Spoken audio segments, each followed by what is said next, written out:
नारायण बोलो, नारायण नारायण नारायण। नारायण का मतलब क्या? नरानाम समूहम इति नारम। नर नारी के समूह में जो दिल की धड़कनें चला रहा है उसका नाम नारायण है। अब बताओ, तुम्हारा और हमारा भगवान दो कैसे हो गया? तुम्हारे दिल की धड़कन भी चल रही है, हमारे दिल की धड़कन भी चल रही, तो तुम्हारे दिल का दिलबर और हमारे दिल का दिलबर एक ही तो हो गया ना। बोल दो नारायण नारायण नारायण। अजामिल ब्राह्मण था। किसी कुसंग से जंगल में किसी वैश्या को और उसके यार को देखकर अजामिल की बुद्धि भ्रष्ट हुई। आदमी जैसा देखता है, अच्छा देखता है तो अच्छा करता है, बुरा देखता है तो बुरे संस्कार भरता है। आप कैसा देखते हैं, आप कैसा पढ़ते हैं, आप कैसा सोचते हैं, आप कैसे पुरुष को गुरु मानते हैं, आप कैसे भगवान को या कैसे खुदा को किस रूप से जानते या मानते, उसी के अनुसार तुम्हारे मन की भावनाएं और बुद्धि की विचारधाराएं बनती है। आप खान पान कैसा करते हैं? अगर तामसी खान पान करते हैं, शराब कबाब करते, तो आपकी बुद्धि में हिंसा आ जाएगी। अगर सात्विक शाकाहारी हैं तो आपकी बुद्धि में उतनी हिंसा तेजी से नहीं आएगी। तो आपके अन्न का प्रभाव आपके ऊपर पड़ता है। आपके पढ़ाई के अच्छे पुस्तक हैं तो प्रभाव पड़ता है अच्छा। आपका खुराक का आपके ऊपर प्रभाव पड़ता है। आप पानी पीते हैं उसका भी प्रभाव पड़ता है। और आप जो वो जिसको देखते सुनते हैं उनका भी प्रभाव पड़ता है। और धरती का भी प्रभाव पड़ता है। आप सत्संग की धरती पे बैठे हैं कि जुआ के अड्डे पे बैठे हैं। सिनेमा घर में जाओगे न तो गाना गाने की इच्छा होगी, गाना नहीं आएगा तो कॉलर सवारोगे और बाल को एक्टर टाइप बनाओगे। अगर वो भी नहीं किया तो कम से कम ऐसे चालू कर देगा आदमी, जयराम जी बोलना पड़ेगा। तो वो धरती का प्रभाव है। कुछ दिन पहले यूरोप में एक चर्च का ओपनिंग सेरेमनी था, मतलब उद्घाटन था प्रार्थना घर का। लोग प्रार्थना करके जब बाहर निकले तो चेहरे पे 12:30 बजे सबके खिन्नता, उद्विग्नता। पूछा कि प्रार्थना सत्संग के बाद तो आदमी को खुशी मिलनी चाहिए, शांति मिलनी चाहिए, उसका पाप कटना चाहिए, उसके हृदय को आनंद आना चाहिए। और हम लोगों ने चर्च का ओपनिंग सेरेमनी में भाग लिया और सब लोग उदास, खिन्न, सबके चेहरे खूनखार जैसे हो रहे हैं। क्या बात है? एक दूसरों से पूछा गया, सबने कहा कि मेरे को विचारा कि सबको मारूं, काटो। मेरे को भी ऐसा ही आया। तुमको क्या हो आया? उसको सबको ऐसे ही विचारा है, मारो, काटो काटो, झगड़ा करो। जांच किया कि सब ऐसा क्यों सोच रहे थे। ये तो चर्च था, प्रार्थना की जगह थी और नई नई चर्च है, ओपनिंग सेरेमनी था, उद्घाटन महोत्सव था, तो सबके मन में मार काट के विचार क्यों आए? फिर जांच करते करते पता चला कि 50 वर्ष पहले यहाँ कसाई खाना था। मार काट के वाइब्रेशन धरती में है, इसलिए उस धरती पे आने वाले व्यक्तियों का विचार भी ऐसे हो गया। ऐसे ही इस धरती पर तुम हरिनाम लेते हो, इस धरती में जो अनाज बनेगा, मैं तो बोलता हूँ 10-5 रुपया 20-25 रुपया ज़्यादा दे के यहाँ का गेहूँ ले लेना, यहाँ का बाजरी ले लेना, अपनी बाजरी बाजार में बेच देता, लेकिन यहाँ की बाजरी तुम खाना तो तुम्हारा मन और पवित्र होगा, क्योंकि इस धरती पर हरिनाम हुआ। जयराम जी बोलना पड़ेगा। अब इस खेत की कीमत जबरी हो गई। नारायण बोलो ना, नारायण नारायण। जब खेत, ये धरती, मिट्टी भी भगवान नाम से महान हो जाती है, तो इंसान भगवान के नाम का कीर्तन करे, भगवान के नाम की ताली बजाता है, भगवान के नाम का ज्ञान पाता है, तो इंसान के 21 कुल तर जाए, इसमें क्या बड़ी बात है भैया? नथिंग इज इम्पॉसिबल, असंभव नहीं। अभी तो विज्ञान बोलता है कि गायों को, भैंसों को डंडा मार के धोने से उनका खून, उनका दूध जो है ना, उतना हितकर नहीं होता जितना संगीत बजाते बजाते, गाय को पुचकारते पुचकारते, प्रेम का हाथ घुमाते धोया जाए घी दूध, तो वो गाय के दूध में एक स्नेह की धारा भी साथ में चलती है।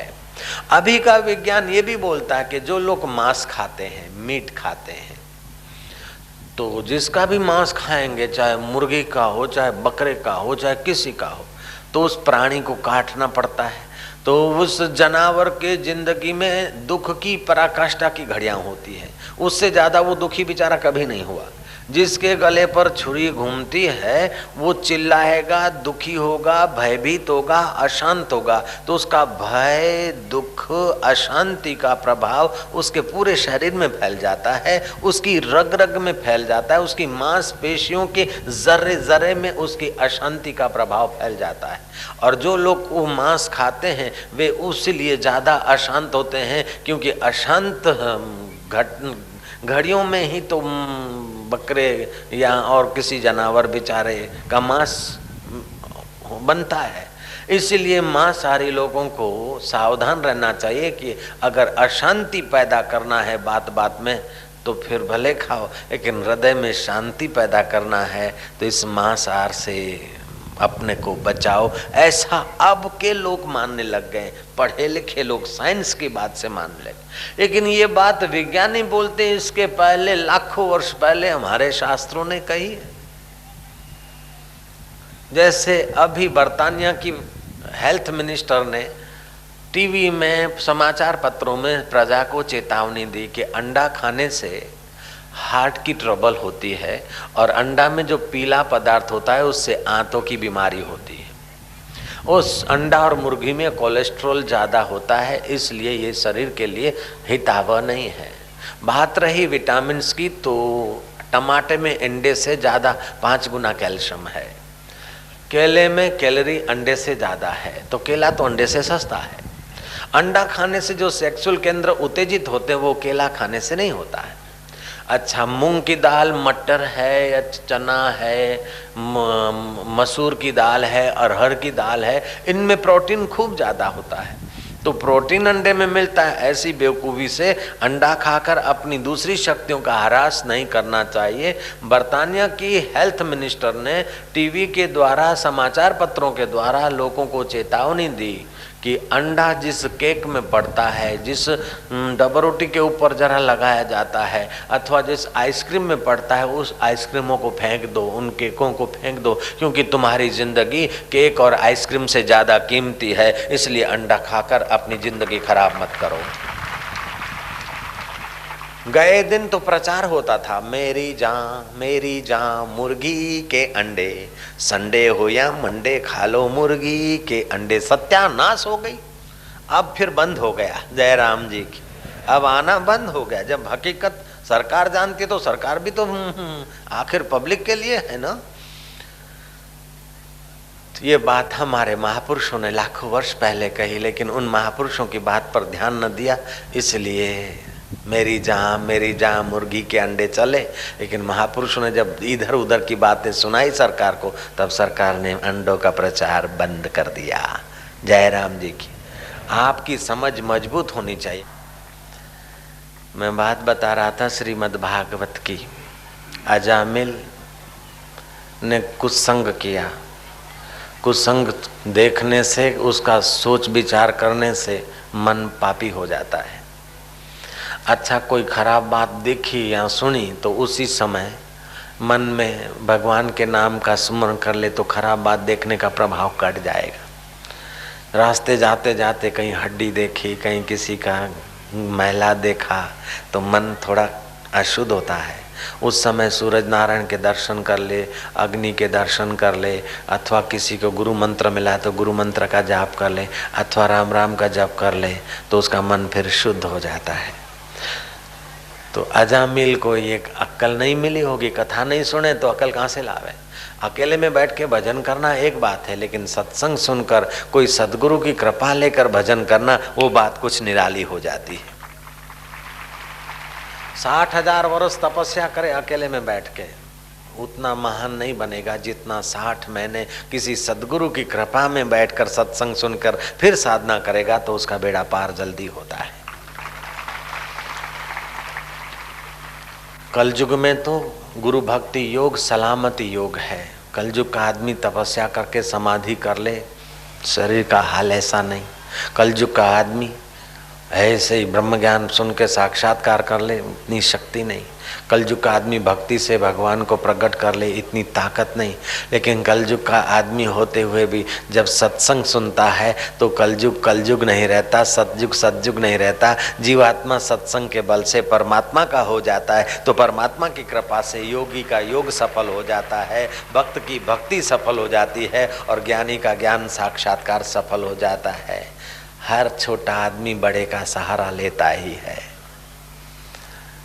पटा वाला अपने ऑफिसर का सहारा लेता है, छोटा बच्चा माँ का सहारा लेता है, बाप का सहारा लेता है।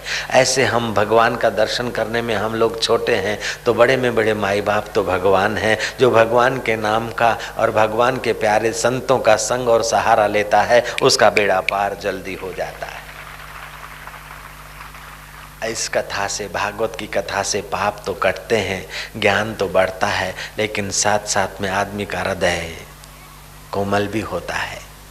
वो अजामिल वैश्या को देखा, उसका मन उसके पीछे लग गया। वो अपनी पत्नी से जुल्म करने लगा और वैश्या को घर में ले आया। जैसे दारू पीते पीते आदमी जुल्मी स्वभाव का हो जाता है, औरत को खूब कूटे मारे, ऐसे ही पर स्त्री के साथ मन लगता है तो अपनी स्त्री के साथ जुल्म कर लेगा। ऐसे स्त्री का पर पुरुष से मन लग जाता है तो अपने पुरुष के साथ अन्याय करेगी, तो बाद में उसको नरक मिलेगा। लेकिन अभी तो घर में नरक हो रहा है। इसीलिए पहले धर्म की जरूरत है, पहले ज्ञान की जरूरत है। जिसके जीवन में धर्म और ज्ञान नहीं है वो तो पशु जैसा है, कुत्ते कुत्ती जैसा जीवन है। कोई भी कुत्ती किसी भी कुत्ते से चल पड़ी, ऐसा ही फॉरेन में कोई भी कुत्ती किसी भी कुत्ते के साथ चल जाती है। लेकिन भारत में ऐसा लवर लवरियों का प्रभाव इतना नहीं है। तुझ में राम मुझ में राम सब में राम समाया है, कर लो सभी से प्यार जगत में कोई नहीं पराया। ये भजन जब मैं गाता हूँ न तो फिर मुझे एक चिंता होती है कि कहीं आज के ज़माने के धर्म को न जानने वाले लोग बोलते हो कि बाबा जी भी तो बोलते हैं सबसे कर लो सभी से प्यार, तो मैंने हुसैन से लव मैरिज कर लिया तो क्या गया। ये प्यार नहीं है, ये तो सत्यानाश है। अपना कुल और धर्म का सत्यानाश करेगा, ये कोई बाबा जी थोड़े ऐसा बोलते। जयराम जी की बोलना पड़ेगा, कहीं उल्टी खोपड़ी उल्टा अर्थ न ले। इसलिए मैं हर सत्संग में अगर कर लो सभी से प्यार मैंने गाया तो जरूर इसका मैंने व्याख्या किया कि भाई लवर लवरी सीधा अर्थ लगाना। जयराम जी की अपना कुल, अपनी जाति, अपना धर्म, गीता ने कहा स्वधर्मे निधनम श्रेय, अपने धर्म में मर जाना अच्छा, पर धर्म भयावह। अपना धर्म में थोड़ी कठिनाई भी आती तब भी उसका पालन करो, यश बढ़ेगा। अपने धर्म से, धर्म के ऊपर डटे हो तो जेल में जाना पड़े तभी भी कोई परवाह नहीं, यश होता है। गांधी जेल में गए, नेहरू जेल में गए, क्या आप यश हुआ क्या? नहीं। भारत माता को आजाद कराने के लिए अपना स्वार्थ नहीं था, अपना कर्तव्य पालन करते करते अगर सरकार ने जुल्म करके भर लिया अंदर तो भर ले। वसुदेव देव की जेल में गए, क्या उनकी निंदा हो रही? क्या उनके पास भगवान आए? स्वधर्म। वसुदेव अपने को भगवान का मानते थे, भगवान को अपना मानते थे, तो उनका स्वधर्म है कि कुछ भी हो जाए भगवान की भक्ति करना। देवकी को कुछ भी पीड़ा या कष्ट सहना पड़े लेकिन भक्ति न छोड़े। मीराबाई ने अपनी भक्ति किया, स्वधर्म पाला।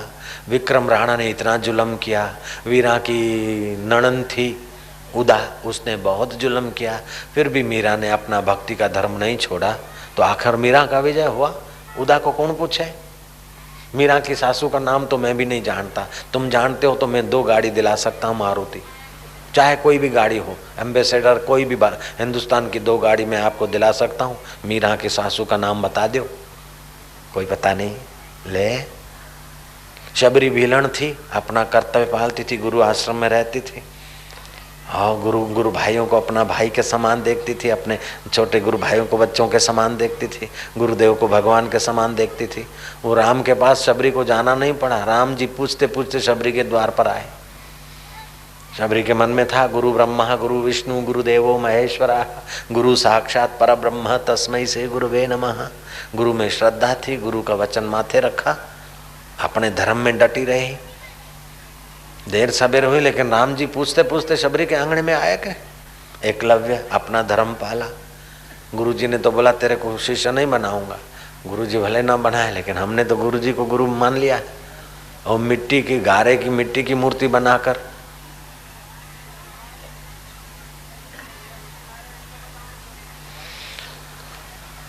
सामने एक टक देखता है, रोज गुरु की मूर्ति के सामने एक टक देखता है एकलव्य। आंख की पुतली न हिले ऐसे देखता है, 5 मिनट 10 मिनट ऐसे देखता है, फिर आज्ञा लेता है, फिर तीर कमान चलाता है। ऐसा ज्ञान धनुर्विद्या का कि अर्जुन भी पीछे रह गया।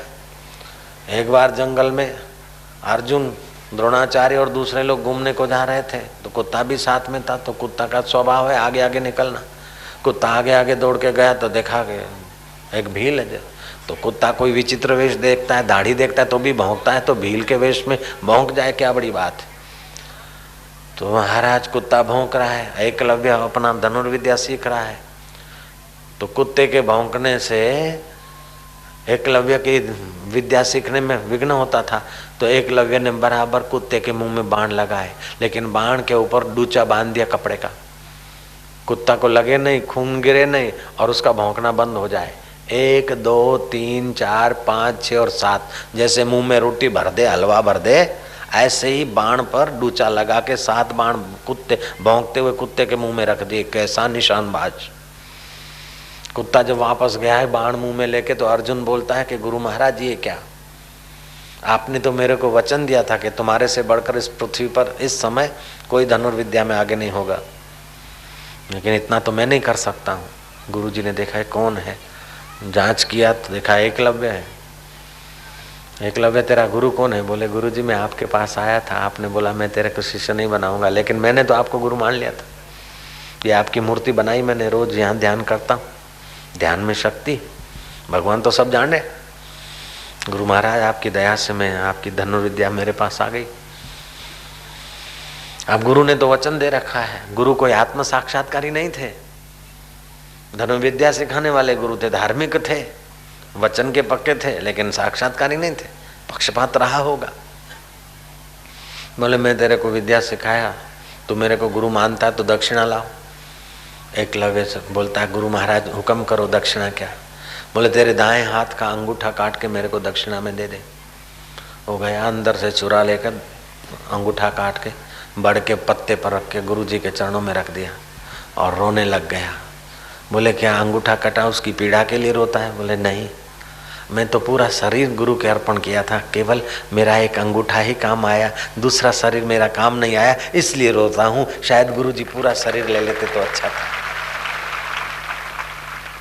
गुरु बोला बेटा धनुर्विद्या में भले ही अर्जुन धनुर्धर होगा, लेकिन गुरु भक्ति में तो तेरा नाम बड़े बड़े संतों की जिह्वा पर तेरा नाम नाचेगा बेटा, मेरा वरदान। वो भील का लड़का अपना कर्तव्य पालता है।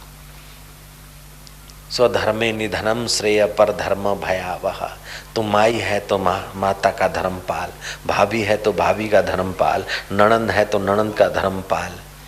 नणंद है तो भाभी को आदर दे, बड़ी भाभी है तो छोटी है, तो पराये घर जाने वाली है, और भाभी है तो नणंद का ख्याल कर, उसका मन न दुखे ऐसा सोच। सासू है तो बहू का जरा कभी स्नेह से संचालन कर, और बहू है तो सासू को इज्जत दे, क्योंकि तेरे धनी की माँ है वो। अपना धर्म पाल। बहू सोचती है कि मैं सासू को नचाऊं, सासू बोले मैं बहू को नचाऊं, दोनों कुत्तों की नाई लड़ती रहती, झगड़ती रहती। लड़ना झगड़ना ये तो कुत्तों का है, वो अपना धर्म पाल रहे कुत्ते, और अपन उनका धर्म लेके अपन पालो, अपना धर्म छोड़ दो। जयराम जी की देरानी जेठानी दे धमाधम। अरे वो तो पड़ोस के कुत्तों का काम है, तुम्हारा काम थोड़े। कर लो सभी से प्यार, मतलब देरानी जेठानी से प्यार करे, सासू बहू से प्यार करे, बहू सासू से प्यार करे। ऐसा नहीं कि लवर लवरियां दूसरी जात लेके और भाग जा रहे, खुदा खैर करे बंदा लहर करे। नहीं, सत्यानाश हो जाएगा, हथकड़ियां लग जाएगी, नहीं तो वहां नरक पड़ेगा। जयराम जी की बोलना पड़ेगा। स्वधर्मे निधनम श्रेय पर धर्म भयावह। साधु है तो साधु का धर्म है, समाज की उन्नति हो, भगवान में प्रीति हो, आप भगवान का आनंद ले, ध्यान करे, दूसरों को भी भगवान के रास्ते रंग लगा दे, साधु का धर्म। लेकिन सुल्फा पीता रहेगा, इधर से गोटा निकाले उधर से गोटा निकाले, अट्ठा दुआ चक्का दुआ और तंबाकू खाता रहेगा, तो लोग बोलेंगे ये तो गंजेड़ी भंगेड़ी साधु है। जयराम जी की साधु का धर्म है साधना करे और दूसरों को कराए, पुजारी का धर्म है भगवान की पूजा करे। अपने धर्म में जो आदमी डटा है, चाहे छोटा काम है, चाहे बुहारी लगाने का काम है, शबरी भीलन की सेवा थी झाड़ू लगाने की, ऐसा झाड़ू लगाती कि बस पूजा हो जाती। हरिजन माई सड़क में झाड़ू लगाती, वो नौकरी करती है क्योंकि उसका लक्ष्य पैसा है।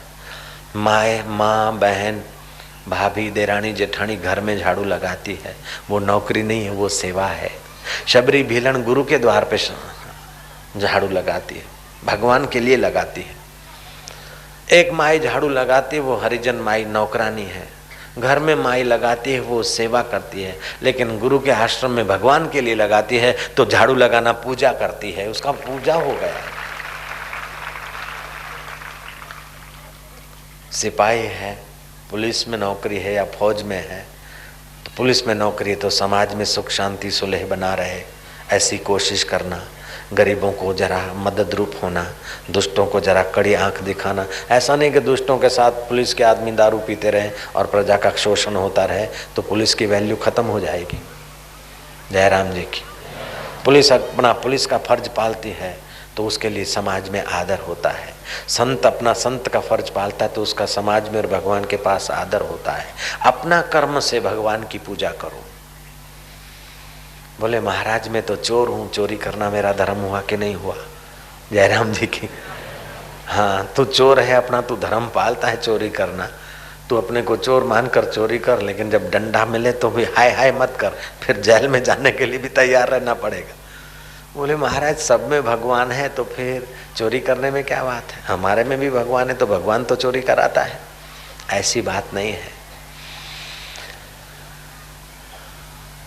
लाइट के इंस्ट्रूमेंट अलग अलग होते हैं और कारीगरों ने उनका स्वभाव जैसा बना दिया ऐसे चलेंगे।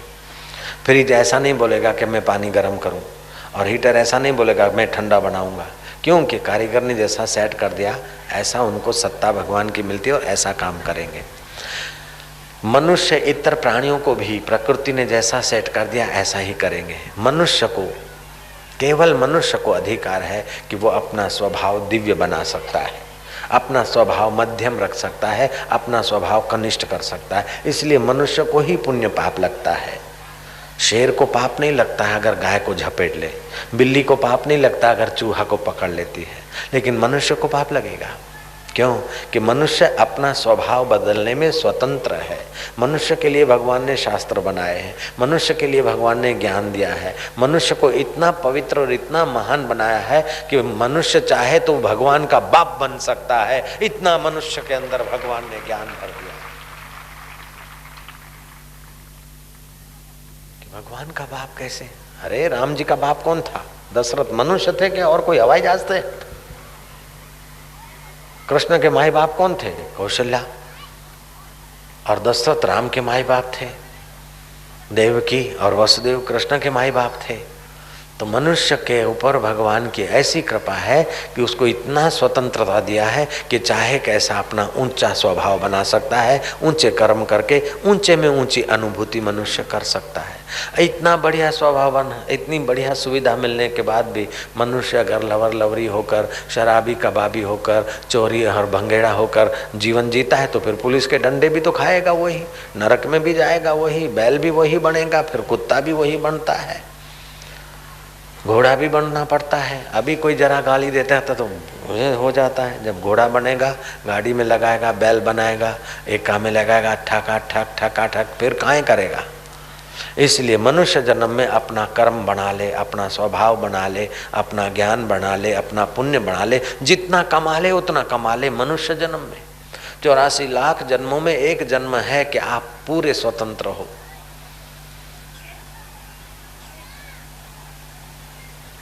चाहे हरि भजन कर, चाहे विषय कमाए, चाहे सत्कर्म करके अपने को महान बना, अपना कुल तार ले, चाहे दुष्कर्म करके अपना कुल और अपना सत्यानाश कर ले।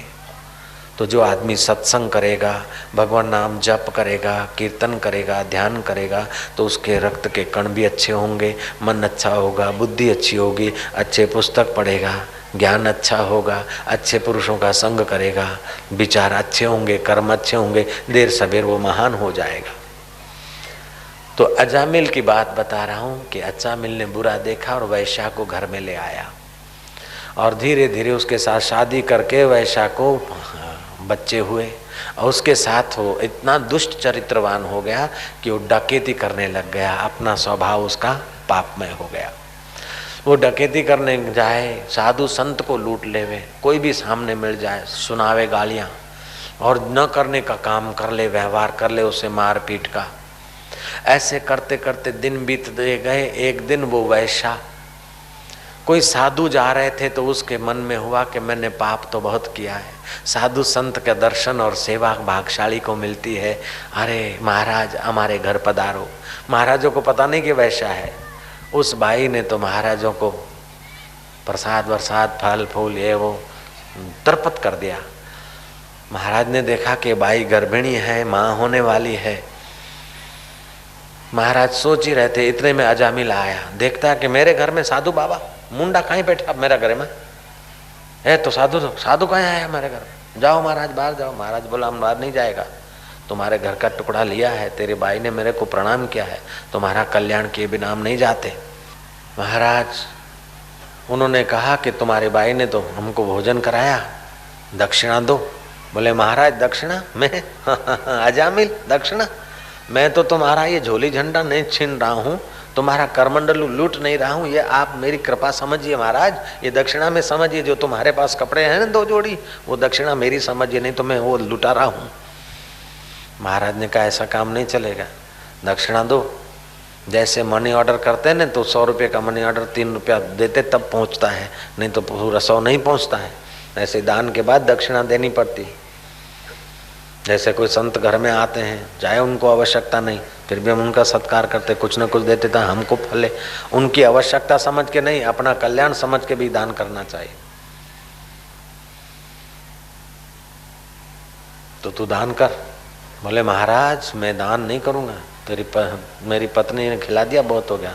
बोले नहीं हम तो ले बिना नहीं जाएंगे। बोले मतलब क्या? बोले मतलब ये कि और कुछ न दे तो कोई बात नहीं, एक वचन दे दे। बोले महाराज वचन हम नहीं देते, मैं अजामिल हूं, अजामिल। ये तो मेरी बाई औरत जो है ना पागल है कि साधु बाबाओं को पूज रही है। बोले वो पागल नहीं है, तू पागल है, तू चतुर है इसलिए तू बेवकूफ है, और वो भगवान के रास्ते पागल है तो वही सत्य समझेगी, तू नहीं समझेगा। मीरा पागल हो गए तो उसको सत्य समझ में आ गया, और विक्रम राणा चतुर हो गया तो खाली रह गया। उल्टी चाल चलते हैं दीवाने, दीदार के लिए बंद करते हैं आंखें। ये भगवान की दुनिया कुछ निराली है।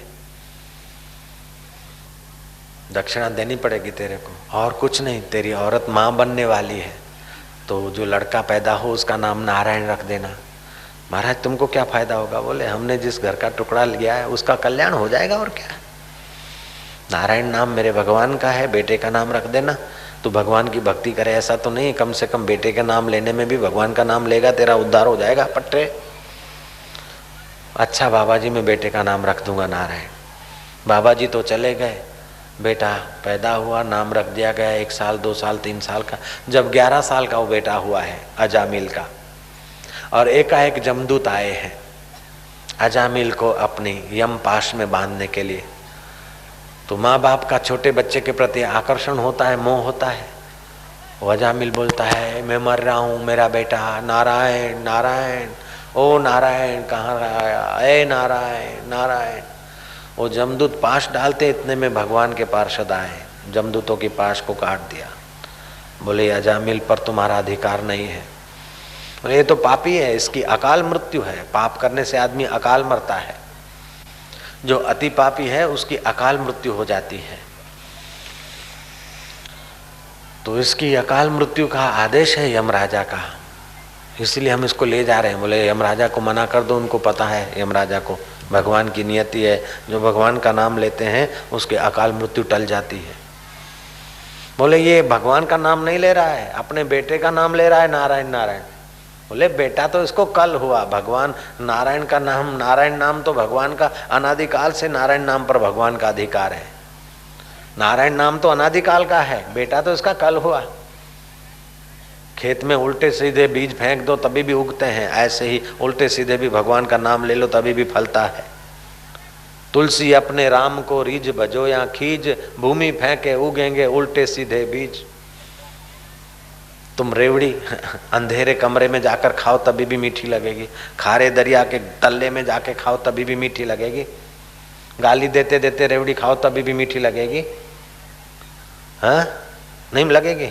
मियाँ खाए तो भी मीठी, हिंदू खाए तो भी मीठी, तुम्हारा दुश्मन खाए तो भी रेवड़ी बोलेगी मेरा स्वभाव तो मिठास है। ऐसे ही भगवान का नाम दुश्मन भी लेता है तभी भी भला होता है, सज्जन भी लेता है तो भला होता है, पापी भी लेता है तो भला होता है, धर्मात्मा भी होता लेता है तो भला होता है। रसगुल्ला कोई भी खाएगा, ननंद खाएगी तो भी मुंह मीठा होगा, और भाभी खाएगी तो क्या कड़वा हो जाएगा रसगुल्ला? बात करते हैं। नारायण नाम पर अधिकार भगवान का है। जमदूतों को भगा दिया, अकाल मृत्यु 12 साल की टाल दी। पार्षदों ने कहा भजन कर, काम बन जाएगा तेरा। अदृश्य हो गए। फिर तो वो अजामिल ऐसा भगत बना, ऐसा भगत बना कि बाकी के 12 साल उसका भक्ति ज्ञान में अंत में मुक्त हो गया। ईश्वरः सर्वभूतानां हृदय से अर्जुन तिष्ठति, भ्राम्यन् सर्वभूतानि यंत्र रूढ़ानि मायया। जैसे पाटीदार स्विच ऑन कर देता है तो लाइट खर्च होती है और मोटर घूमती है, ऐसे ही फैक्ट्री में स्विच ऑन होता है, यंत्र प्रति यंत्र घूम रहे हैं। यंत्र घूमते हुए दिखते हैं लेकिन उसमें करंट जो काम करता है वो आंखों से दिखता नहीं, लेकिन सारी लीला उस करंट की है, यंत्र तो बेचारे पुतली मात्र है। ऐसे ही प्राणी मात्र के हृदय के संचालन करने वाला, सत्ता देने वाला भगवान बोलते मैं हूँ। लेकिन आदमी जैसे कर्म करता है, जैसा स्वभाव बनाता है, मेरी शक्ति का ऐसा ही वो उपयोग करता है, और जैसा उपयोग करता है ऐसे कर्म का फल पाता है। जैसा उपयोग करता है ऐसा उसका स्वभाव बनता है, और जैसा स्वभाव बनता है ऐसी ही उसको चीज अच्छी लगती है। जब हल्का खुराक खाता है, हल्की दोस्ती करता है तो उसको मार काट झगड़ा ये अच्छा लगता है। जब अच्छा खुराक आता है, अच्छा खुराक केवल अर्जुन मुंह से नहीं खाया जाता है, कान के द्वारा अच्छी बात सुनना ये कानों का खुराक है। आंख के द्वारा अच्छे देवता दर्शन करना, भगवान का, संतों का दर्शन करना, माँ बाप का अभिवादन करना, पूजनीय पुरुषों का दर्शन करना, सुबह सुबह अच्छे सत्पुरुषों के चित्रों का दर्शन करना, ये आंख से अच्छा खुराक उसने लिया है। नाक से परफ्यूम सूंघेगा तो सेक्सुअल केंद्र उत्तेजित होंगे, लेकिन भगवान की सेवा में गुलाब के फूल रख दिए और भगवान को अर्पण करने के बाद चंदन या पुष्प उसने प्रसाद रूप में सूंघे तो उसका मन पवित्र होगा। उसने नाक के द्वारा अच्छा भोजन लिया है, कान के द्वारा अच्छा भोजन लिया है, आँख के द्वारा अच्छा भोजन लिया है, तो उसका स्वभाव अच्छा होगा। किसी की तुम निंदा सुन रहे हो, जिसकी निंदा सुनते हो वो तो गुड़ खा रहा है, जिसकी निंदा सुनो वो तो ठंडा पानी पी रहा है, और तुम निंदा सुनकर गंदा भोजन कान के द्वारा डालते हो, मन तुम्हारा खिन्न होता है। अच्छा ये ऐसा है, वैसा है, ऐसा है। तुम इमली खाना शुरू कर देते हो, वो तो शक्कर खा रहा है, गुड़ खा रहा है, रोटी खा रहा है, लेकिन तुम नींबू खाना शुरू कर देते हो। तो जिसकी तुम निंदा सुनते हो या निंदा करते हो तो आप जीभ से गंदा भोजन कर रहे हो, निंदा सुनते हो तो कान से गंदा भोजन कर रहे हो, अथवा किसी भाई बहन को पसार होते हुए, स्त्री पुरुष को पसार होते हुए तुम देखते हो और मन में बुरी नजर है, तो तुमने आँखों के द्वारा बुरा भोजन अंदर में लाया और तुम्हारा काम विकार की इंद्रियों में गड़बड़ होगी, तुम्हारे ज्ञान तंतु कमजोर हो जाएंगे। जय राम जी की। इसलिए तुम आंखों के द्वारा कैसा भोजन ले जाते हो, कानों के द्वारा कैसा भोजन ले जाते हो, नाक के द्वारा कैसा भोजन ले जाते हो, जीभ के द्वारा कैसा भोजन ले जाते हो। अब तुम बच्चे को आलिंगन करते हो, स्नेह करते हो, बेटा है अपना या 1-2 साल की बच्ची है तब तो ठीक है, लेकिन बच्ची 10-12 साल की होगी और फिर भी बाप होकर भी उसको तुम किस करते हो या ये करते हो, ये शास्त्र मर्यादा के खिलाफ है। अच्छा, तुम अपने पड़ोस की बच्चियों को, बहनों को किस नज़र से देखते हो, पड़ोस के भाइयों को किस नज़र से देखते हो। जैसी तुम्हारी पवित्र नज़र होगी तो तुम्हारे हृदय में पवित्र भोजन बन जाएगा भाव का। अगर हृदय में पाप है तो भोजन गंदा बन जाएगा और आपका स्वभाव गंदा होने लगेगा। आदमी अपना कपड़ा गंदा नहीं रखना चाहता है, अपना गुसल खाना गंदा रखना नहीं चाहता, अपना ड्राइंग रूम गंदा नहीं रखना चाहता है, लेकिन जिस दिल में भगवान बैठे उस दिल को गंदा किए जा रहा है। पता नहीं, अपने दिल को तू साफ कर, क्योंकि दिल में दिल भर खुदा खुद रहता है। इस्लाम धर्म के एक प्रसिद्ध सूफी संत हो गए शाह हाफिज। हाफिज साहब ने कहा कि ऐ इंसान, तू 1000 मंदिर तोड़ दे, 1000 मस्जिद तोड़ दे, लेकिन जिंदा दिल मत सताना, क्योंकि जिंदा दिल में खुदा खुद रहता है, उसका जतन करना है। इंसान है गाफिल। एक दूसरे हिंदू संत कहते हैं, ऐ गाफिल न समझा था, मिला था तन रतन तुझको, मिलाया खाक में तूने, ऐ सजन क्या कहूं तुझको। ये शरीर तो रत्न था। जैसे गर्भिणी स्त्री अपने गर्भ की रक्षा करती है, अगर कूदा कूद करे, उल्टा सीधा चले, तो उसका गर्भ का नाश हो जाता है। जैसे गर्भिणी स्त्री मां बनने के लिए अपने गर्भ का जतन करती है, क्योंकि उसके शरीर से एक बालक पैदा होगा। उससे भी हे इंसान, हे मनुष्य, तू ज्यादा जतन कर अपने दिल का, क्योंकि दिल में दिल भर परमात्मा प्रकट होगा, इसलिए अपने दिल की तू रक्षा कर। जैसे माई अपने गर्भ की रक्षा करती है तो बच्चे को जन्म देती है, ऐसे ही समाज के आदमी तुम अपने दिल का जतन करोगे तो जैसे संतों के दिल में भगवान प्रकट होते हैं, ऐसे तुम्हारे दिल में भी भगवान प्रकट हो जाएंगे। भगवान है। जैसे धरती में कई बीज पड़े होते हैं और बरसात होती है तो खड़ अथवा जंगली घास फूस उभर आता है, हाँ? तो जैसे धरती में बहुत सारा पड़ा होता है, बरसात आने पर वो पनपता है, ऐसे ही तुम्हारे हृदय में विश्वेश्वर की सत्ता पड़ी है। सत्संग और सत्कर्म की बरसात होने से वो परमात्मा का साक्षात्कार पनप जाता है। ये बरसात है सत्संग, सत्कर्म और सत्संग, ये बरसात है। कानों के द्वारा वो सिंचाई हो रही है ताकि तुम्हारा हृदय भगवान के उस मधुर अनुभव को फैला सके। ईश्वरो सर्वभूतानां हृदय से अर्जुन तिष्ठति, भ्राम्यन्ति सर्वभूतानि यंत्र रूढ़ानि माया। जैसे गाड़ी या बस रूपी यंत्र पे आदमी बैठा है तो बस जहाँ जाएगी वहीं वो जा रहा है, गाड़ी जहाँ जाएगी जितना भागेगी उतना ही वो गाड़ी में बैठा हुआ आदमी भागेगा। ऐसे जो आदमी शरीर में और विकारों में बैठा है तो शरीर और विकार जहाँ जाएगा वहीं उसका जीव जाएगा। अगर वो शरीर और विकारों से परे होकर अपने आत्मा परमात्मा का अनुसंधान करता है तो वो उन विकारों के पंजे में नहीं फंसता है। विकारी शरीर में मृत्यु और जन्म होता है, फिर भी वो अपने मृत्यु और जन्म का साक्षी हो जाता है, सुख दुख का साक्षी हो जाता है, मान अपमान का साक्षी हो जाता है। ऐसा पुरुष दुख में रहते हुए भी निर्दुख होता है, सुख में होते हुए भी सुख के अहंकार से परे होता है, संसार में रहते हुए भी संसार से अलिप्त होता है। जैसे जल में कमल रहते हुए भी जल कमल से अलिप्त होता है, ऐसे वो महापुरुष संसारियों में रहते हुए संसार के ना ही खाना पीना जीना होते हुए भी वो संसार से ऊपर होता है। ऐसे पुरुष के दर्शन मात्र से तीर्थ करने का फल होता है। ऐसे पुरुषों के दर्शन से तीर्थों को तीर्थत्व का दान मिलता है। ऐसे पुरुष थे एक नाथ जी महाराज। उनकी पत्नी का नाम था गिरजाबाई और उसके लड़के का नाम था हरि पंडित। पैठान में रहते थे।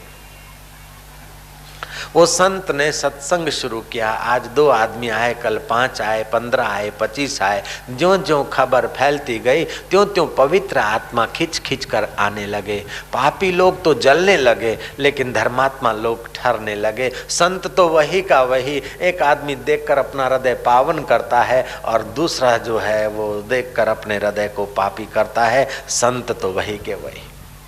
जब एक नाथ जी महाराज सत्संग करते तो लोगों का ज्ञान बढ़ता है, लोगों की भक्ति बढ़ती है, लोगों का पुण्य बढ़ता है, लोगों का स्नेह बढ़ता है। अरे पापी भी आ जाते तो वो भी पावन होने लगते। फिर भी कुछ पापियों ने कभी कथा में पैर नहीं रखा। उन पापियों ने सोचा कि भला जाने ये महाराज कैसा हैगा। ये महाराज आया तब से अपना धंधा बंद हो गया होगा, तावीज का धंधा बंद हो गया हैगा। अला बांधूं, बला बांधूं, भूत बांधूं, प्रेत बांधूं, डाकिनी बांधूं, साकिनी बांधूं, हुर्र फुर्र, ये सारे धंधे बंद हो गए हैंगे। अब कुछ भी करके अपने लोग एक साथ में मिलके इस बाबा को इस गांव से भगाएं। जयराम जी की। बाबा को क्यों भगाओ रे? तुम्हारे पाप को भगा बेटा, तुम्हारी बेवकूफी को भगा। उन लोगों ने एक साथ मिलकर एक आयोजन किया कि एकनाथ महाराज की कथा में अपने कुछ चंडाल चौकड़ी के लोग भेजे जाएं, ताकि एकनाथ महाराज कथा में कहीं ऐसी छोटी मोटी बात बोल देवे तो अपना फिर वो महाराज की निंदा करके और महाराज के आश्रम में होई हा करके आश्रम बंद करा दिया। तुमने ट्रकों के पीछे देखा होगा, लिखा होता है ओ बुरी नियत वाले तेरा मुंह काला। जयराम जी की। ट्रकों के पीछे लिखा हुआ होता है, लेकिन संत ऐसा भी नहीं बोलते ओ बुरी नियत वाले तेरा मुंह काला। ऐसा संत नहीं सोचते। ओ बुरी नियत वाला तेरा भी भगवान भला करे। जिसी ने दिया दर्द दिल उसका खुदा भला करे। आशिकों को वाजिब है कि यही फिर से दुआ करे, जिसी ने दिया दर्द दिल उसका खुदा भला करे। वो संत एकनाथ जी महाराज, जिसी ने दिया दर्द भगवान उसका भला करे। एक बार एकनाथ जी महाराज गोदावरी में स्नान करके आ रहे थे। ऐसे लोगों के कुप्रचार के कारण एक पठान, उस समय इस्लामी प्रभाव ज़्यादा था, राजसत्ताएं थी और ज़रा अकड़ अकड़ के रहते थे। एकनाथ जी स्नान करके आवे और उसने जोर से कुल्ला मार दिया महाराज के मुंह पर। एकनाथ जी फिर वापस गए, गोदावरी नहा के आए। वो फिर आए तो फिर उसके घर के वहाँ से तो गुजरना था मोहल्ले में से, फिर कुल्ला कर दिया। एकनाथ जी फिर वापस गए, नहाए। उसने फिर कुल्ला कर दिया, वो फिर नहाए, फिर कुल्ला, फिर नहाए, फिर कुल्ला, फिर नहाए। मैं कब तक बोलूं? 105 बार गए वो। जयराम जी की। सुबह के 4 बजे का नहाना शुरू हुआ और रात्रि की संध्या हो रही है। अभी एकनाथ जी पूजा के काबिल नहीं हुए। 6ठी बार, 106ठी बार नहाने गए, उसने पिचकारी मार दी। 107वीं बार नहाने गए, मार दी पिचकारी। एकनाथ जी कहते कि हा गोदावरी माता, गंगा माई, आज तो कितना स्नान किया, उसकी कितनी कृपा है। देख लो भारत के संत कितने उदार। जब 108वीं बार नहाकर वो आ रहा है एकनाथ जी महाराज, तो वो पिचकारी मारते मारते उसका अहम पिचकारी में चला गया, चरणों पे गिर पड़ा, बोले महाराज तौबा है, मेरी नालायकी की भी तौबा है और तुम्हारी रहमत की भी महाराज तौबा है। हद हो गई महाराज, हद हो गई। करना महाराज, मैंने तुमको नहीं पहचाना, भारत के साधु संत हिंदुओं को हम नहीं पहचानते, कितने उदार होते महाराज। हमने तो सुना कईयों के मुंह से ऐसा वैसा, इसलिए हम आपको चिढ़ चढ़ जाए, आपकी दुश्मनी ही हम मोल ले रहे थे, बद्दुआ मोल ले रहे थे, लेकिन आपने फिर भी हमको दुआ ही दुआ दी महाराज। बोले भैया इसमें क्या बड़ी बात है, अगर तू मेरे माथे पर कुल्ला नहीं करता तो मैं 108 बार स्नान नहीं करता, ये तो तेरी बड़ी दया हुई। ऐसा करके उसके हृदय को और पिघला दिया, वो उनका शिष्य हो गया। वो पठान तो शिष्य हो गया, लेकिन सब लोग कैसे हों? फिर भी चंडाल चौकड़ी के लोग 2-4 आकर कथा में बैठते, महाराज कुछ ऐसी वैसी बात बता दे तो उस महाराज की बात का कुप्रचार कर दे, ताकि महाराज का ये धन आश्रम और सत्संग बंद हो जाए, अपना टूना फुना दोरा धागा जरा धंधा चला करे। मीट की दुकान बंद हो गई, शराब के अड्डे बंद हो रहे हैं, क्या कैसा बाबा है? जब संत वो सूरज उदय होता है तो फिर डाकिनी साकिनी भूत प्रेत कैसे रहेंगे? तो भग जाएंगे। उल्लू कैसे रहेगा सूरज उदय हुआ तो? ऐसे ही महाराज तो लोगों के हृदय में ज्ञान का सूरज उदय करते थे, और जो लोगों को उल्लू बनाते थे उनका धंधा जरा मंदा पड़ता था। महाराज कोई धंधा मंदा करने के लिए कथा नहीं करते थे, लेकिन लोगों का ज्ञान बढ़े, लोगों की शक्ति बढ़े, पुण्याई बढ़े, लोगों का स्वभाव बढ़िया हो, वहम में से बच जाए। मेरे को भूत है, मेरे को ये है, मेरे को है। ओ जावरा में लोग जाते भूत है, अरे भूत तो कुछ नहीं होता, पेट में दर्द होता, बोले भूत है, जंजीर बांध देते, फिर ढूंढाते बेचारे को। सब लोग एक जैसा ही ढूंढे, एक जैसा ही ढूंढे। बोले हाजिरी, हाजिर क्या तेरा बाप आया? बेचारे गरीबों को उल्लू बना रहे। जयराम जी की। तो फिर कई कार्यकर्ता मेरे पास आए। अब हरि भाई को पेट में दर्द था और 10-5 बार वो गया जावरा, और पेट में दर्द तो गैस होता है, कभी ठीक हो जाएगा।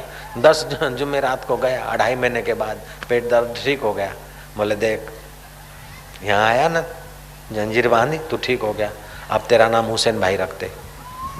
हुसैन भाई बना दिया। जयराम जी की, जयराम जी बोलना पड़ेगा।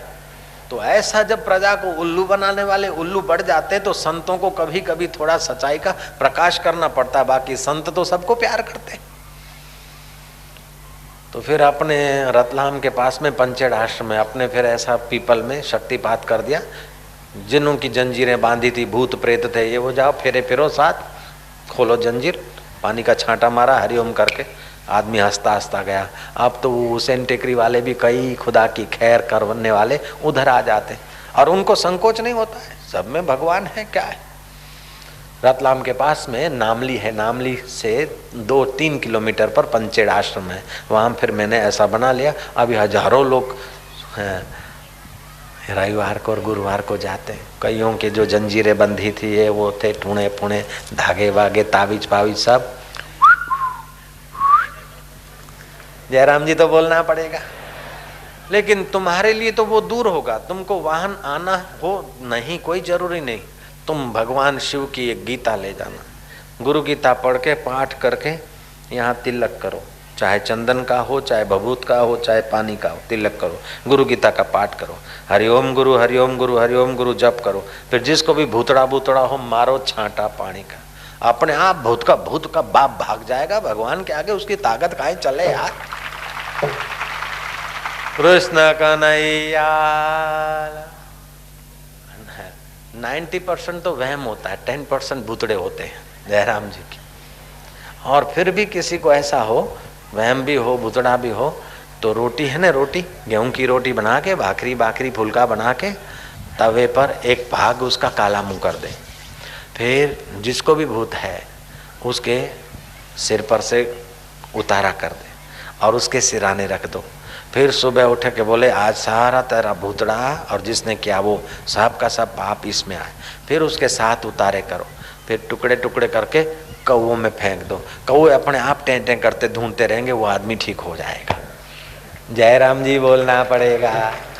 तो एकनाथ जी महाराज जब ऐसी युक्तियां बताते थे तो फिर वो भूए भूपे अला बांधू बला बांधू की ग्राहकी मंदी हो जाना स्वाभाविक है। तो उन लोगों ने सोचा कि 2-4 आदमी अपने ऐसे रखे कि बाबा की कोई ऐसी कच्ची पक्की बात हो तो बाबा को अपन मिलके फिर यहाँ से बोरी बिस्तर बंधवा दे। लेकिन बाबा कोई कच्ची मिट्टी के तो थे नहीं, भगवान का साक्षात्कार किया हुआ था, ईश्वर का साक्षात्कार किया हुआ था। जनार्दन स्वामी के चरणों में 12 साल रहे थे। एकनाथ जी महाराज कोई जैसे तैसे नहीं थे।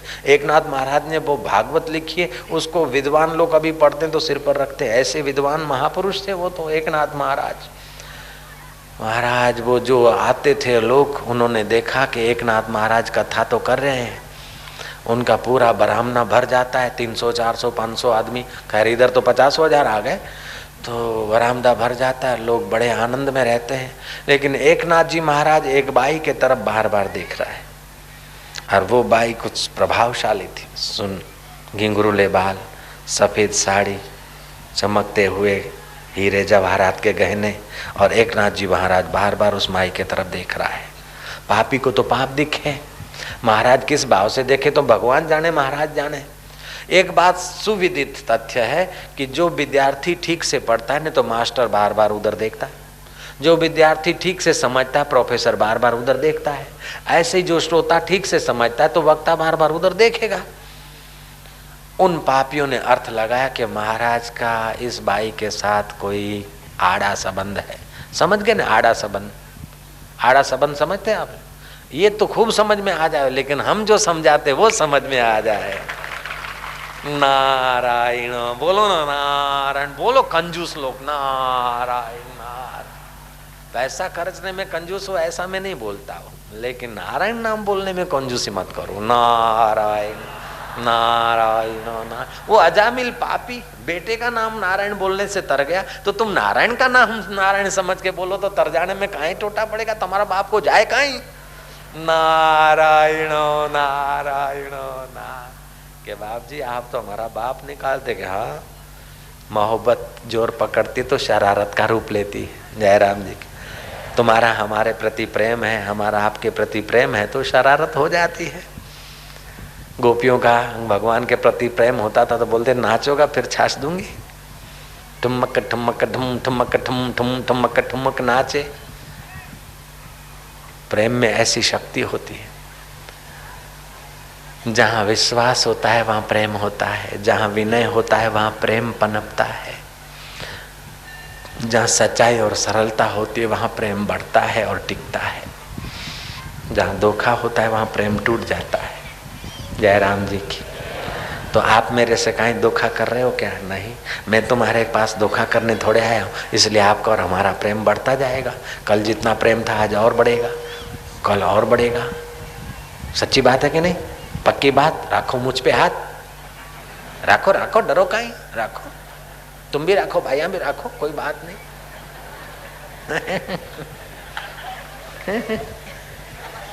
अरे जनक की दरबार में गार्गी गई थी। गार्गी गई तो सब लोग, पंडित लोगों ने नाक सकोड़ लिया। गार्गी मूंछ पर हाथ रखती। काहे बात है पंडित? बोले तू स्त्री अबला आई है हमारे पंडितों की सभा में। गार्गी मूंछ पर हाथ रखती। मूंछ तो थी नहीं, लेकिन ऐसे ही मूंछ की जगह पे मैं अबला नहीं, मैं तो सबला हूँ, सबला। मैं बाई नहीं, लुगाई नहीं, औरत नहीं, मैं तो मर्दों का मर्द हूँ। तुम्हारा भगवान तो वहां बैठा है, मेरा भगवान मेरे हृदय में प्रकट हुआ है। ऐसा ज्ञान गुरु ने दिया। अब गार्गी अकेली पंडितों के सभा में मूंछ पर हाथ रखती, और तुम इतनी 25-50 हजार बाइया, गुरु कहता है फिर भी मूंछ पर हाथ नहीं रखती, कैसे? तुम भी रखो, भाइयां भी रखो, बाइयां भी रखो, बनो मर्द। जयराम जी की। राखो राखो राखो, नहीं उगेगी, चिंता मत करना, राखो राखो राखो। कृष्ण कन्हैया। तो वो दुर्जन सोच रहे कि ये महाराज का इनके साथ आड़ा संबंध है। वो बाई जब कथा सुन के गई तो वो दुष्ट आदमी उसके पीछे लगे, चंडाल चौकड़ी के। ए भाई, वो तो आदमी, महाराज तो शादी किया है, गिरजा उसकी औरत है, हरि उसका पंडित है, ये बूढ़े से क्या तू दिल लगाया, हमारे से शादी कर ले, ये कर ले। जैसा आदमी पापी होता है पाप बोलेगा। लेकिन वो बाई चलती जा रही, बेचारी कथा सुन के चुपचाप जा रही, और वो चंडाल चौकड़ी के लोग पीछे कुछ का कुछ बक रहे। कोई कुछ भी बके, दुखी होना न होना अपने हाथ की बात है। वो बाई के हृदय में दुख नहीं होता है। वो समझ रही कि जिसके पास जो होगा वो ही सोचेगा। मेरा संबंध महाराज से कैसा है? वो महाराज हमारे माई बाप है, माता पिता है। मैं उनकी तो बालिका हूँ, साध्वी हूँ, साधक हूँ, शिष्या हूँ, भक्त हूँ। और ये चाहे कुछ भी बके। वो माई तो अपने ज्ञान मस्ती में जाती जाती वो गोदावरी के किनारे तक पहुँची। गोदावरी के किनारे पहुंची तो चंडाल चौकड़ी के लोग सोच रहे हैं कि गोदावरी के उस पार तो कोई बड़ा राजा का महल नहीं है, और बाई तो राजघराना की दिखे। अरे क्या हुआ, उधर कहाँ मरने जाती है, डूब जाएगी, ऐसा वैसा। लेकिन बाई को कोई असर नहीं हो। बाई नदी में उतरी, घुटने तक पानी, थोड़ा आगे गई, कमर तक पानी, कंधे तक पानी। अरे मर जाएगी, मेरे साथ शादी कर ले, ये कर ले। वो तो बकते रहे। बाई देखते देखते पानी में अलोप हो गई। आप बोलते अरे अबे हसन तूने ऐसा बोले, अबे तूने बोला, अबे तू, अरे पुलिस वाले तेरे को पकड़ेंगे। बोले यार आपस में क्यों लड़ मरे। ऐसा बोलो कि एकनाथ महाराज ने कथा में ऐसी बात सुनाई कि माई आत्महत्या करके मर गई, तो महाराज की कथा में लोग नहीं आएंगे। और क्या, खुदा खैर करे। समझ गए भांजे? ऐसे कपटी लोग, शाकुनी जैसे लोग सोचने लग गए। कपटी लोग चाहे अपने कपट से कितना भी कुछ सफल हो जाए, लेकिन अंत उनका बुरा होता है। और अच्छे लोग चाहे अच्छाई के कारण कितना भी वनवास में चले जाएं, फिर भी अंत उनका अच्छा ही होता है। ये महाभारत की कथा विश्व विख्यात कथा है। सत्य समान तप नहीं, झूठ समान नहीं पाप, जिसके हृदय सत्य है उसके हृदय आप। इन कम वक्तों ने तो गांव गांव में, स्कूलों में जाकर खबर कर दी। अब स्कूल के बच्चे तो घर घर पहुंच गए, गांव गांव खबर हो गई। एक नाची महाराज एवो बोले, एवो कहीं बोले कि भाई जाके डूब मरे, ऐसा महाराज कहीं बोले। नहीं नहीं, कोई बोले ना ना महाराज अच्छा, महाराज तो अच्छा है बेचारा। कोई बोले भाई काई खबर, अरे तो आपने देखा तब खबर पड़े, चालो आज चालो, और तुम ही चालो, वो जा रहा वो जा रहा। महाराज दूसरे दिन तो एकनाथ महाराज की ग्राहकी एकदम 4 गुनी हो। दुर्जन तो चाहते थे कि कोई नहीं आवे, और भगवान की ऐसी लीला कि लोग देखने के वास्ते ही इतना सुना कि महाराज ऐसा बोले कि बड़े बड़े घराने की बाइयां हो गोदावरी में डूब के मर जावे। तो चलो काई बोले अपने देखा जरा काई हो रहा, जरा देखा। वो मेला में जरा कौतूहल वाले लोग खूब आ गए।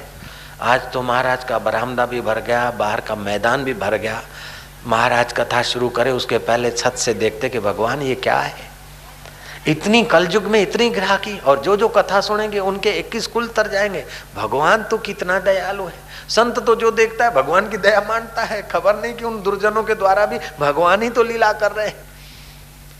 खूब लोग आए। एकनाथ जी महाराज उतरे कथा में, जाने की जगह पर उसके पहले वो बाई आ गई। 1 मिनट पहले अपनी रोज की जगह उसकी थी, वहां बैठ गए बाई। महाराज जी थोड़ा ध्यान करा, भगवान में मन लगा कर कथा बोलने लगे। महाराज जी कथा बोलने लगे, आंखें खोल के देखे तो सब लोग भगत होके सुने। महाराज जी कथा में थोड़ा सा ध्यान मग्न हो जावे, थोड़ा उधर देखे तो आपस में, अरे यार वही है, देख वही घिंगरूले बाल, अरे जुने देख, अरे फरीद देख, अरे फलाना देख, अरे हसन, खुदा की कसम यार वही भाई है, अरे वही। वो अंदर गुसमुस होने लगी। महाराज ने देखा ये भगत नए तो आए लेकिन भगत नहीं, अंदर कुछ ठगत है। तो महाराज 2 घंटे की कथा करते करते अपने महाराजों का महाराज जो आत्मा परमात्मा है उसमें गोता मार के महाराज ने एक्सरे कर लिया आने वाले लोगों का।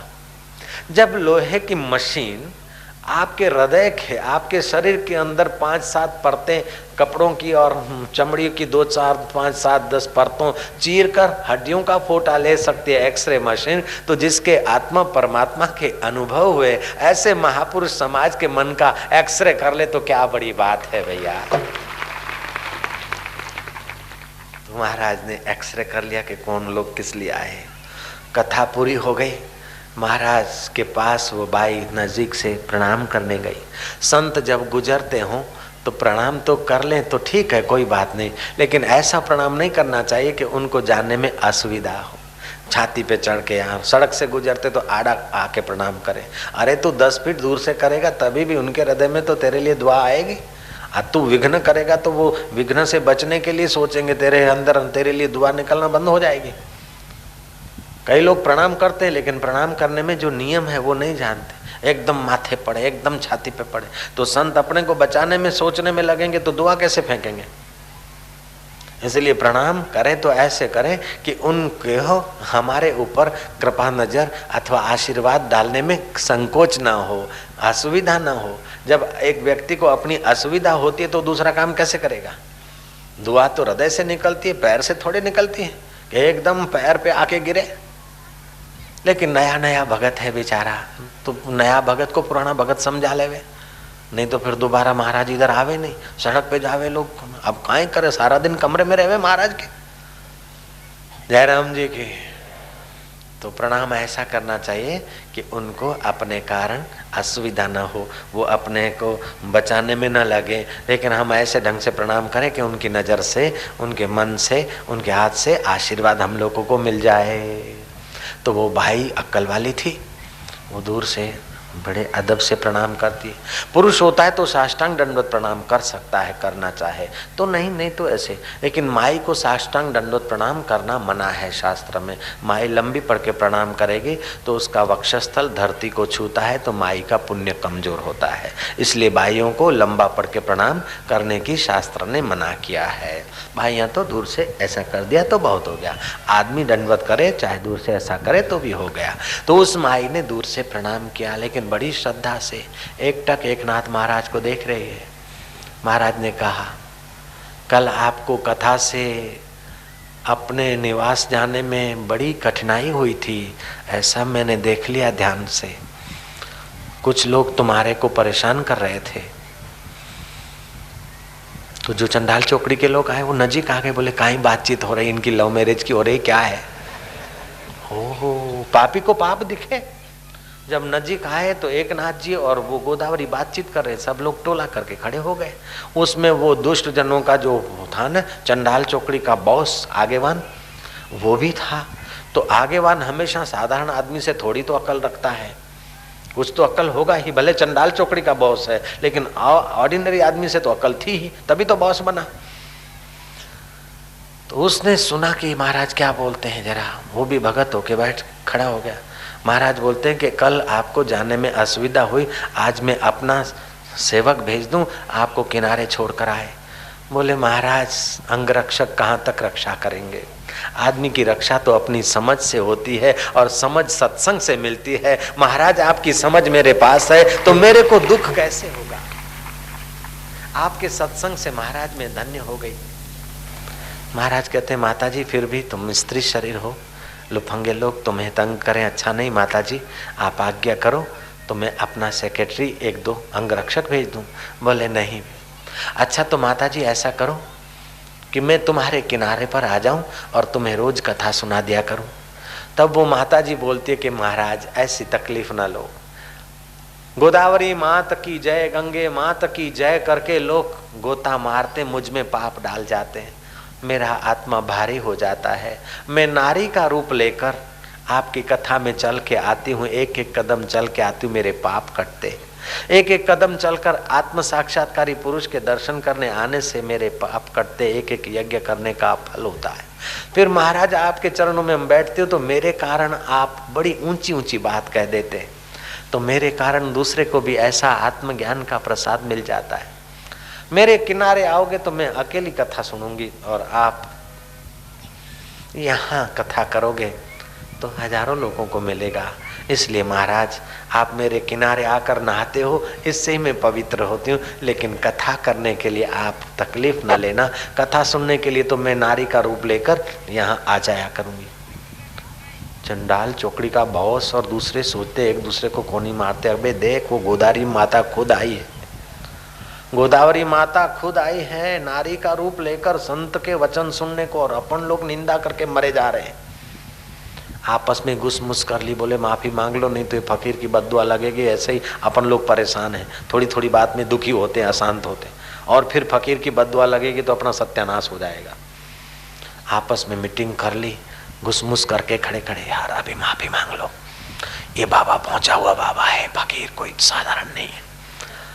वो गले में कपड़ा डाल के एकनाथ महाराज के चरणों में गिर पड़ा वो बॉस और चंडाल चौकड़ी का सेक्रेटरी, तो दूसरे भी सब बेचारे लंबे पड़ गए, आंखों से आंसू बहाते हुए एकनाथ जी महाराज के पैरों का अभिषेक कर दिया।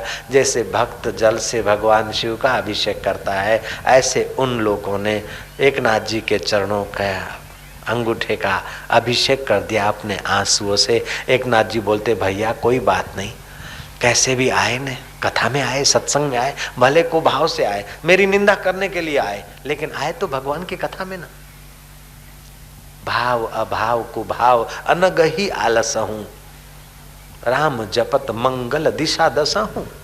भाव से अभाव से कुभाव से भी भगवान की महफिल में आया ना, सत्संग में आया, तुम्हारा मंगल होगा। भारत के संत कितने उदार है।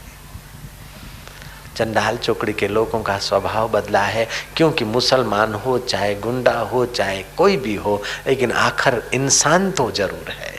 जयराम जी की, और वो कभी भी बदल सकता है, इसमें कोई शक नहीं। महात्मा गांधी का आश्रम अपने आश्रम के पास में साबरमती में, महात्मा गांधी के आश्रम में चोर आया था, एक जवान चोर। कार्यकर्ता लोगों ने चोर की हरकत पहचान लिया और 2-3 आपस में कार्यकर्ता मिलकर चोर को पकड़ लिया। थोड़ा उसको लफालफी थपाथुपी किया और कमरे में बंद कर दिया। सुबह हुआ, गांधी जी रोज प्रार्थना करते थे और ध्यान करते थे। ध्यान और प्रार्थना का कार्यक्रम पूरा हुआ तो आश्रम का संचालक चोर को पकड़ के गांधी जी के सामने लाया। बोले बापूजी आ राते ચોરી કરવા બેઠો તો આપણા આશ્રમમાં અને ફલાણી વસ્તુ ચોરીને લઈ જતો હતો, પછી અમે પકડ્યો ને બરાબર એને 2-4 લફા માર્યા ને બંધ કર્યો છે। હવે બાપુ આપની આજ્ઞા શું છે? લોકો વિચાર કરે કે આ બાપુ હમણે કહેશે કે પોલીસને આલો કે દંડા મારો અથવા એને ગાળો દેશે બાપુ, પણ બાપુએ પહેલો પ્રશ્ન કર્યો। બાપુ ने पहला प्रश्न किया कि इसको नाश्ता दिया है? संचालक बोलता है बाबूजी ये चोर है चोर। बोले चोर है कि नहीं है वो बात बाद में, लेकिन मनुष्य तो है, भूख तो उसको भी लगी होगी। मैंने नाश्ता किया, तुमने नाश्ता किया, पागल, ये रात का बेचारा भूख है, लाओ नाश्ता लाओ, पहले इसको खिलाओ। चोर नाश्ता तो खाता है, लेकिन नाश्ता खाते खाते गांधी जी की उदारता भी तो पचा रहा है, खा रहा है, गांधी जी के दर्शन का पुण्य लाभ भी तो खा रहा है, और उसका मन बदल गया। वो फुट फुट कर रोया, बाबा दूसरी बार मैं चोरी नहीं करूंगा, बाबा मैं चोरी नहीं करूंगा। पुलिस के दंडों में वो ताकत नहीं जो महात्मा की करुणा में ताकत। जयराम जी बोलना पड़ेगा, पुलिस ध्यान से सुन लेवे।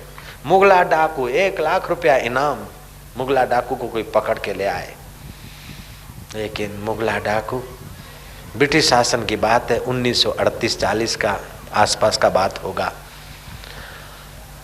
हरियाणा के तरफ पानीपत है, पानीपत में एक संत गए सत्संग करने के लिए। संत बड़े प्रभावशाली थे, दूर दूर से लोग संत का दर्शन करने आए। जिस दिन संत का सत्संग शुरू होता है उसी दिन मुगला डाकू अपनी गैंग के साथ उस गांव को लूटने का प्रोग्राम बना चुका था पहले से।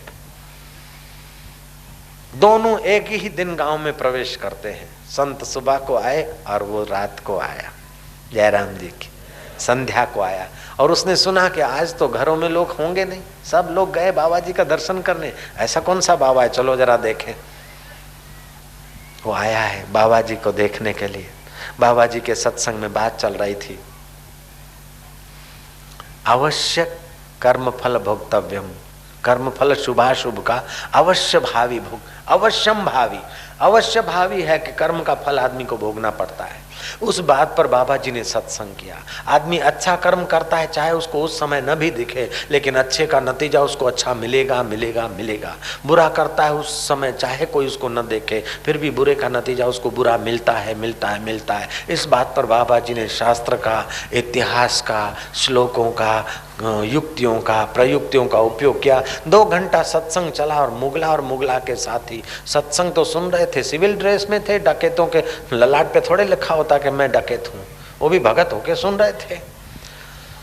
बाबा ने ये कहा कि भीष्म पितामह ने बाणों की सया पे पड़े थे, श्री कृष्ण गए उनको युधिष्ठिर को लेकर, भीष्म को कहा कि युधिष्ठिर को उपदेश दीजिए। भीष्म कहता है मैं उपदेश बाद में दूंगा, पहले मेरे सवाल का जवाब दीजिए कृष्ण। मैं जानता हूं कि कर्मों का फल भोगना पड़ता है, और मैं बाणों की सया पर सो रहा हूं, जरूर मेरा कोई पाप कर्म होगा, लेकिन बाबा श्री कृष्ण मैंने 72 जन्म तक ध्यान करके देखा है, रिवर्स ध्यान करके देखा है, 72 जन्म तक मैंने ऐसा घोर पाप नहीं किया जो मेरे को बाणों की सया पर सोना पड़े।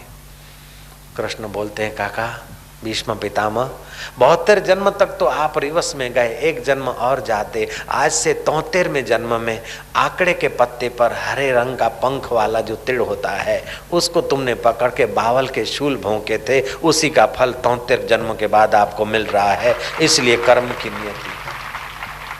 रामा अवतार में मैंने बाली को मारा, छुप कर मारा, क्योंकि बाली को वरदान था कि जो सामने आएगा आदि शक्ति उसकी तेरे पास आ जाएगी, ऐसा बाली को वरदान था।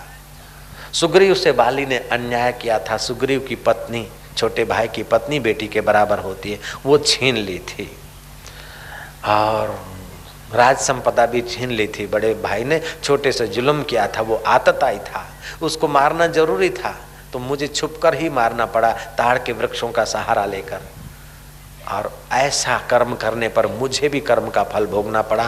कृष्ण अवतार में मेरे को भी उसी बाली ने शिकारी बनकर पैर में बाण मारा, अदला बदला पूरा हो गया। कर्म का ऐसा सिद्धांत है। जयराम जी की।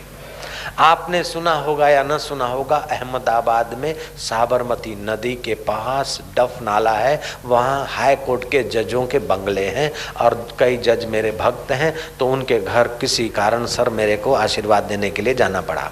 जयराम जी की। BK मेहता है, यहाँ दूसरे बड़े बड़े जो जज हैं वहाँ रहते हैं।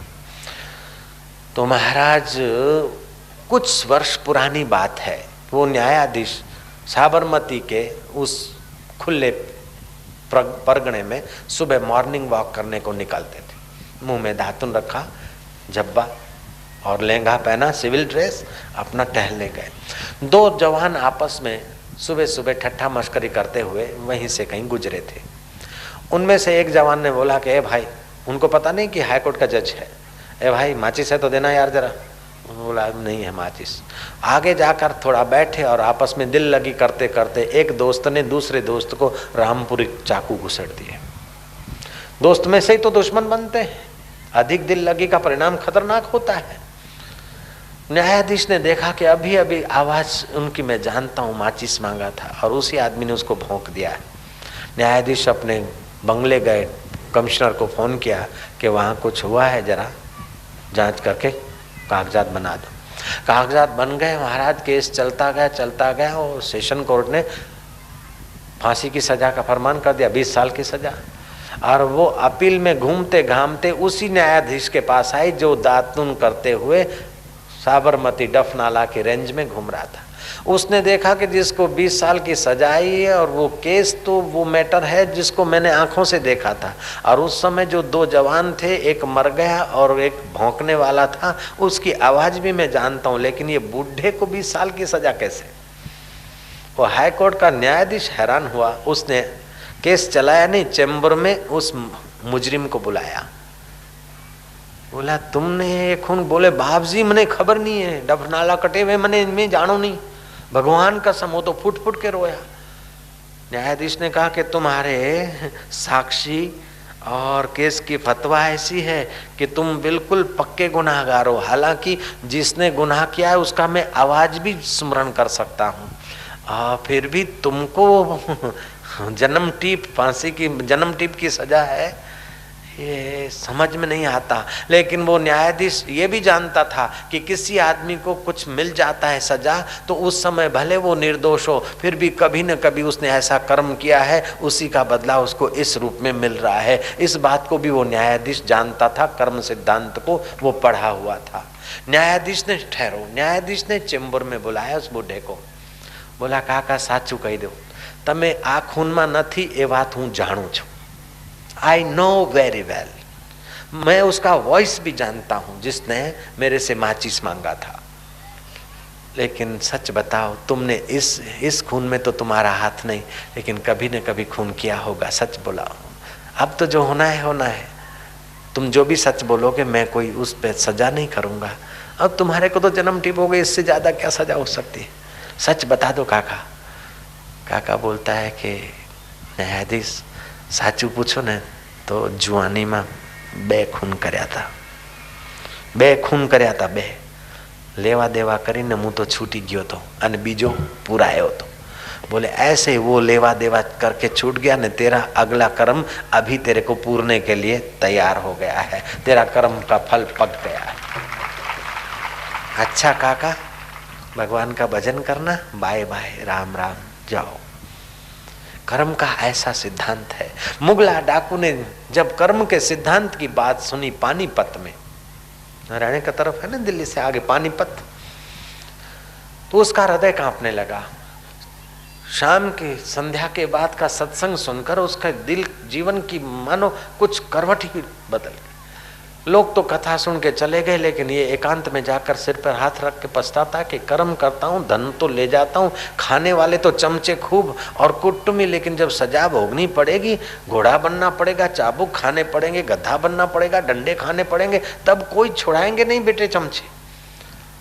मुगला डाकू के बुद्धि में प्रकाश हुआ। सत्संग आदमी के पाप दूर करता है, प्रकाश देता है। मुगला डाकू रात्रि को 10 बजे बाबा का दरवाजा खटखटाता है। बाबा बोला भाई कौन है?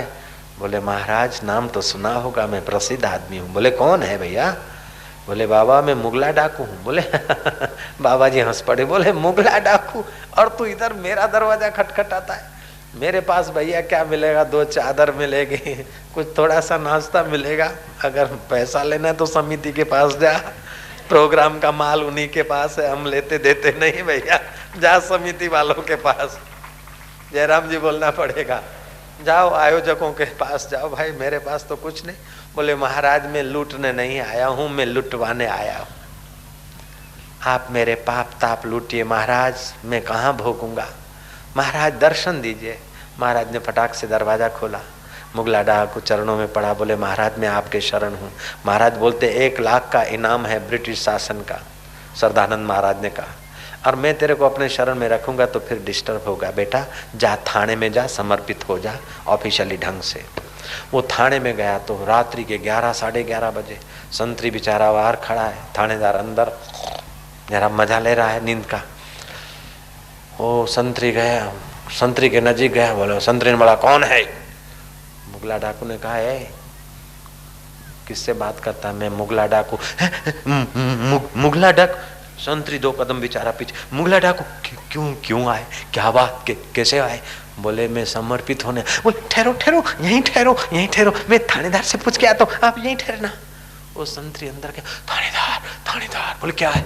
जागो, वो मुगला डाकू। बोले यहाँ क्यों आया मुसीबत? बोले वो समर्पित होने को आया। बोले उसको बोल दो यहाँ नहीं, यहाँ नहीं, वो डीएसपी के पास चले जाओ, इधर नहीं। इतना उसकी धाक थी मुगला डाकू की। उस समय डीएसपी का क्वार्टर करनाल में था। पानीपत से वो पैदल चला है मुगला डाकू, रात भर चला है, सुबह करनाल पहुंचा है। डीएसपी के चरणों में सारी बात कर सुनाई। डीएसपी ने कहा अच्छा भाई, जब सत्संग से तू इतना पवित्र हुआ तो अब मैं तेरे को क्या लॉकअप करूं, क्या हथकड़ी लगा के चलूं? तू खुद ही आया है तो चल खानदानी ढंग से मेरे साथ गाड़ी में बैठ और राज्यपाल के वहां चलते हैं, गवर्नर साहब के पास चलते हैं। गवर्नर साहब के पास गए और गवर्नर को सारी कथा सुना दी। गवर्नर ने कहा कि उस बाबा का साहित्य मैंने पढ़ा है, मन ही मन उस संत को मैंने गुरु माना है। तो तूने गुरु माना है, मैंने भी गुरु माना है, तो वो तेरे भी गुरु मेरे भी गुरु, तो मैं अपने गुरु भाई को सजा कैसे दूंगा? जब मैं तुझे माफ करता हूँ, तू अपने आप आया है तो तेरे सारे गुनाह माफ है और तू दिव्य नागरिक होकर जिए। मेरे से जो सहूलत बनेगी वो मैं करूंगा, तेरे को हेल्प करूंगा। सत्संग की ऐसी बलिहारी है जो डंडे से काम नहीं होता है, सजा से काम नहीं होता है, इनाम से काम नहीं होता है, साम दाम दंड और भेद से काम नहीं होता है। वह काम भगवान की चर्चा, कथा, सत्संग से होता है। यहाँ का काम तो ठीक है, लेकिन मृत्यु के बाद भी वो सत्संग सुनने वाला जमदूतों को नहीं पहुँच सकता है साधारण आदमी, लेकिन सत्संग सुनने वाले के आगे जमदूत हाथ जोड़कर सेवक बन जाते हैं और भगवान के धाम में उसको ले जाते हैं। ये सत्संग का प्रभाव है। नेता की कुर्सी का प्रभाव इतना नहीं, पुलिस के डंडे का प्रभाव इतना नहीं, सेठ के पैसे का प्रभाव इतना नहीं, वकील की वकीलात का प्रभाव इतना नहीं, जितना हरि की कथा का प्रभाव है जो बेड़ा पार कर देता है।